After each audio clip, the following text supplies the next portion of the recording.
मैं आमंत्रित करता हूं स्वामी प्रसाद मौर्य जी को। उत्तर प्रदेश के बहुत ही चर्चित, जाने माने और ओबीसी समाज का चमकदार चेहरा। बहुत शुक्रिया आपका स्वामी प्रसाद जी। कल मैंने देखा कि आपके ऊपर हमला हुआ। आप सुरक्षित हैं? आप ठीक हैं? जी ब्रजेश जी, मैं जानलेवा हमले में बाल बाल बचा हूं, लेकिन जिस तरीके से भारतीय जनता पार्टी ने राजनीतिक तरीके से लाठी, डंडा, हाकी, कट्टा, लोहे की सरिया, रिवॉल्वर आदि से लेकर के हमला किया है और मेरी गाड़ी सहित मेरे कार्यकर्ताओं की तमाम गाड़ियां तोड़ी, दर्जनों लोगों को बुरी तरह घायल किया। किसी का सिर फटा, किसी का ओठ फटा, किसी का कान फटा, किसी का हाथ फ्रैक्चर हुआ और किसी के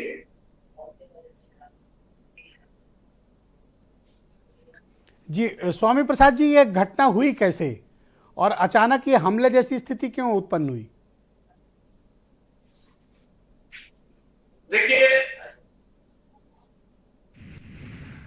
आप बोले, हम लोग सुन रहे हैं। आप बोलिए, हम लोग सुन रहे हैं।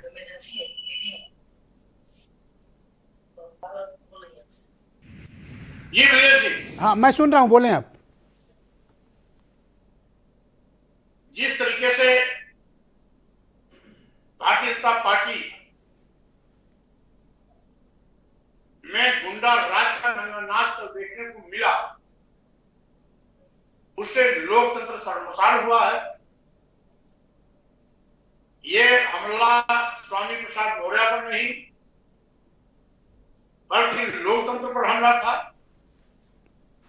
जिस तरीके से लाठी, डंडे, सरिया, रिवॉल्वर, कट्टा जी और पत्थर के बड़ी बड़ी गिट्टियों के माध्यम से इन्होंने सामूहिक रूप से हमला बोला है।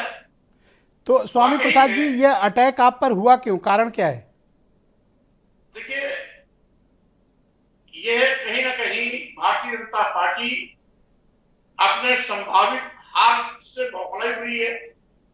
इसीलिए लोगों में दहशत पैदा करके ये चुनाव को अपने पक्ष में करना चाहती थी। मैं अपने कार्यकर्ताओं को बहुत धन्यवाद देता हूं, जिन्होंने इनके हर कुकर्म को सह करके भी अपनी न जबान खोली, न हाथ खोला, चुपचाप आगे बढ़ते गए। यहां तक कि मेरे कार्यकर्ता अपने बचाने के लिए खेत में गाड़ियों में भागे, वहां भी दौड़ा की बुरी तरह इन्होंने मारा पीटा। ऐसा नंगा नाच राजनीति के इस लंप ने 42 साल के दौर में पहली बार देखा और भारतीय जनता पार्टी का असली चेहरा जनता के सामने बेनकाब हुआ है कि किस तरीके से। अच्छा, मुख्यमंत्री जी का बीच में अभी इंटरव्यूज हुए, उन्होंने कहा कि स्वामी प्रसाद मौर्य पॉलिटिकल टूरिस्ट हैं।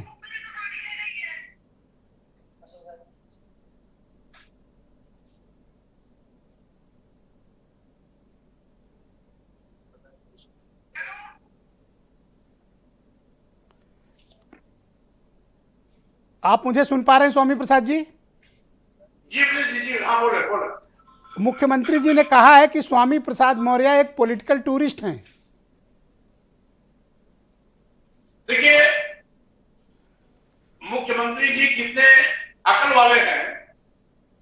लोकतंत्र में जनता की गर्मी उतारने की धमकी देते हैं, जिसकी ये अशिष्ट भाषा जो जनता लोकतंत्र को जीवंत तो बनाए रखती है, उसी जनता की गर्मी निकालने की धमकी देते हैं। और इनके कारण ही पूरे प्रदेश में गुंडा राज मचा हुआ है। भारतीय जनता पार्टी का शुक्ला साफ होना भी तय हो गया है। योगी सरकार की विदाई भी तय हो गई है और इसी बौखलाहट में योगी जी स्वयं और योगी जी यानी भारतीय जनता पार्टी कार्यकर्ता भी आज गुंडा राज के रास्ते पर चल करके लोकतंत्र का गला घोटने के लगातार कोशिश एक कर रहे आरोप हैं। और वो लगाते हैं, बल्कि चुनौती भी देते हैं कि स्वामी प्रसाद जी अगर बहुत बड़े नेता थे तो अपनी सीट छोड़कर क्यों गए? देखिए, ऐसे बिल्डे लोग होते होंगे जो अपनी 3 बार की जीती सीट छोड़कर 2 बार की हारी सीट को जीतने का मकसद लेके पहुंचे हुए हैं। फाजिल नगर समाजवादी पार्टी इसके पहले 2 बार लगातार हारी है। बड़ौदा विधानसभा 3 बार लगातार मैं जीता हूं, इसलिए जीती हुई सीट पर मैं सपा के प्रत्याशी को जिताऊंगा, हारी हुई सीट पर मैं स्वयं जीतूंगा। ऐसा तो नहीं कि आरपीएन सिंह के दबाव में आप शिफ्ट हुए हों? अरे भाई ब्रजेश जी, आपने ऐसा नाम ले लिया, सब मजाक क्रिएट कर दिया। आपने ऐसा नाम लिया जो नफरीदी का सोलवा, जिसकी मां की मैंने जमानत जब्त कराई हुई, जिसके दूसरे बार खड़े किए प्रत्याशी को पूरी तरह हराया हूं, तीसरे बार भी खड़े किए प्रत्याशी को 53,000 के मार्जिन से हराया हूं। ऐसे लोग वो स्वामी प्रसाद मौर्य की पर सामने बीजेपी उनको आपके जवाब के लिए ही तो लेकर आई है ना। देखिए, आरपीएन सिंह जी को इन्होंने हीरो समझ के लाया, लेकिन सही मायने में बड़ौना और कुशीनगर में वो जीरो है। वो राज दरबार के राजकुमार हैं। राजा साहब का दरबार तब खुलता है जब उनके दरबार उनकी रमक से गेट खुलते हैं।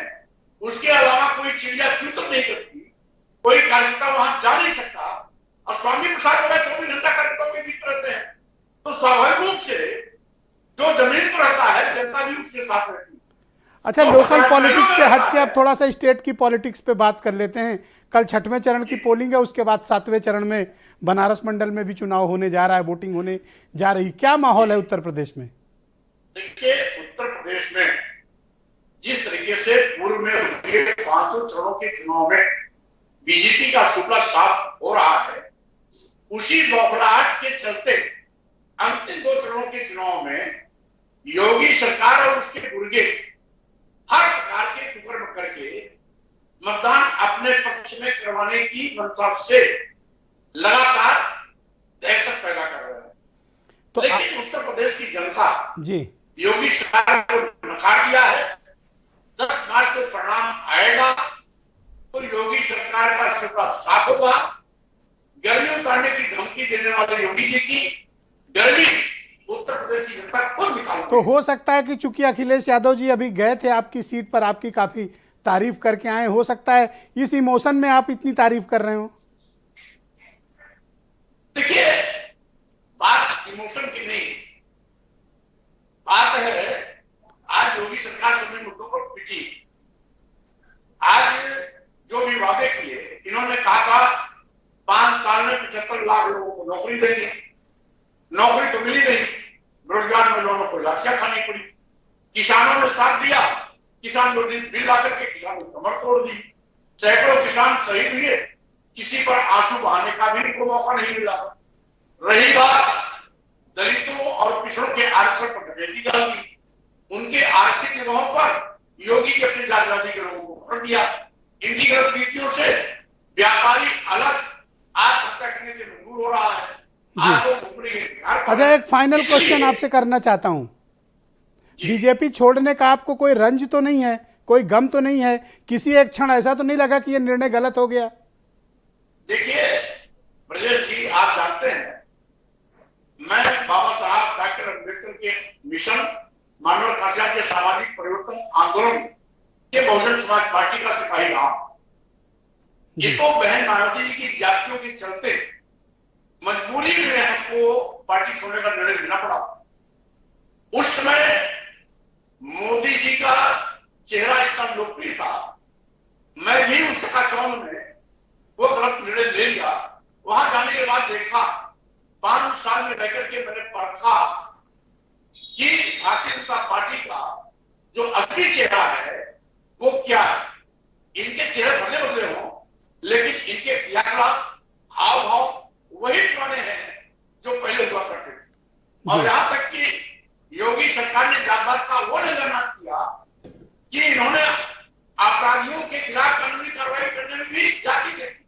अगर योगी जी की याददाश्त का कोई अपराधी है तो उसको पुलिस सलूट करती है, लेकिन अगर वही अपराधी ब्राह्मण जात समाज का है, मुस्लिम समाज का है, दलित समाज का है, पिछड़े समाज का है, तो सीधे रिकॉर्ड किया जाता है। आखिर जात पात के नंगा नाच योगी जी का कब तक चलेगा?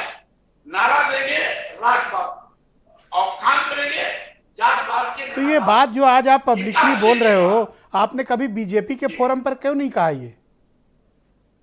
उस समय मैं कैबिनेट मिनिस्टर होने के नाते अपनी सामूहिक जिम्मेदारी का निर्वहन करने के फलस्वरूप मैं मुख्यमंत्री से कई बार कहा, अपने पार्टी के बड़े नेताओं से भी कहा उस समय, लेकिन उसमें बात नहीं मानी गई। और जब देखा कि मेरे कहने का कोई मतलब नहीं है तो मुझको भी यहाँ नहीं रहना चाहिए।